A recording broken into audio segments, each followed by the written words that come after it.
पवित्र बाइबल का वचन पढ़े और सुने जाने पर प्रभु यीशु मसीह आपको और आपके परिवार को आशीष दे। पवित्र बाइबल यहेजकेल की पुस्तक का 10 अध्याय वचन 1 से 22 यह कहता है। वचन 1। इसके बाद मैंने देखा कि करूबों के सिरों के ऊपर जो आकाशमंडल है उसमें नीलमणि का सिंहासन सा कुछ दिखाई देता है। वचन 2।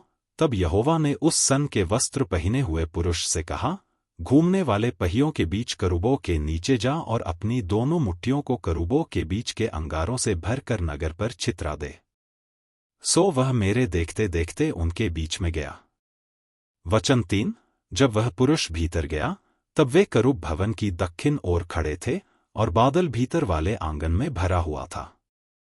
वचन 4। तब यहोवा का तेज करूबों के ऊपर से उठकर भवन की डेवढ़ी पर आ गया और बादल भवन में भर गया और वह आंगन यहोवा के तेज के प्रकाश से भर गया।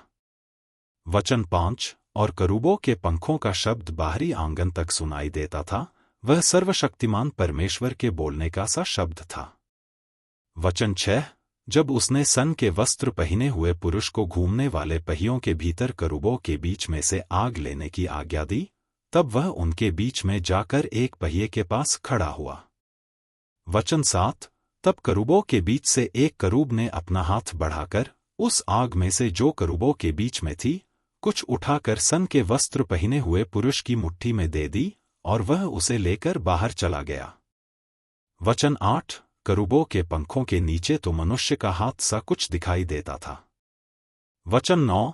तब मैंने देखा कि करूबे के पास 4 पहिए हैं, अर्थात एक एक करूब के पास एक एक पहिया है और पहियों का रूप फीरोजा का सा है।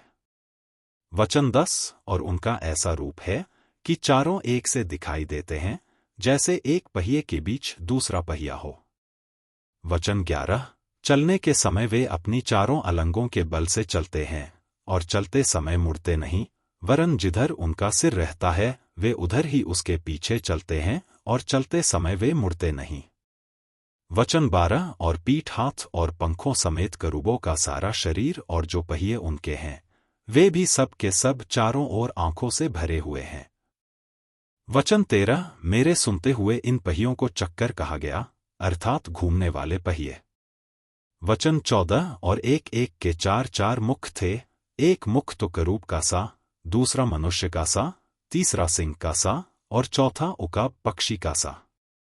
वचन 15। और करूब भूमि पर से उठ गए।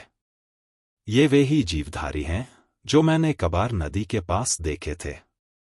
वचन 16। और जब जब वे करूब चलते थे तब तब वे पहिए उनके पास पास चलते थे, और जब जब करूब पृथ्वी पर से उठने के लिए अपने पंख उठाते तब तब पहिए उनके पास से नहीं मुड़ते थे। वचन 17। जब वे खड़े होते तब ये भी खड़े होते थे, और जब वे उठते तब ये भी उनके संग उठते थे, क्योंकि जीवधारियों की आत्मा इनमें भी रहती थी। वचन 18। यहोवा का तेज भवन की डेवढ़ी पर से उठकर करूबों के ऊपर ठहर गया। वचन 19। और करूब अपने पंख उठाकर मेरे देखते देखते पृथ्वी पर से उठकर निकल गए, और पहिए भी उनके संग संग गए, और वे सब यहोवा के भवन के पूवी फाटक में खड़े हो गए, और इस्राएल के परमेश्वर का तेज उनके ऊपर ठहरा रहा। वचन 20।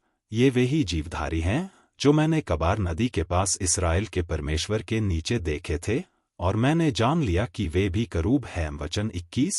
हर एक के 4 मुख और 4 पंख, और पंखों के नीचे मनुष्य के से हाथ भी थे। वचन 22। और उनके मुखों का रूप वही है जो मैंने कबार नदी के तीर पर देखा था, और उनके मुख ही क्या वरन उनकी सारी देह भी वैसी ही थी। वे सीधे अपने अपने सामने ही चलते थे। यदि आप विश्वास करते हैं तो यह वचन सभी विश्वासियों को भेजें और इस चैनल को प्रभु यीशु मसीह के नाम से सब्सक्राइब करें और आशीष प्राप्त करें। धन्यवाद।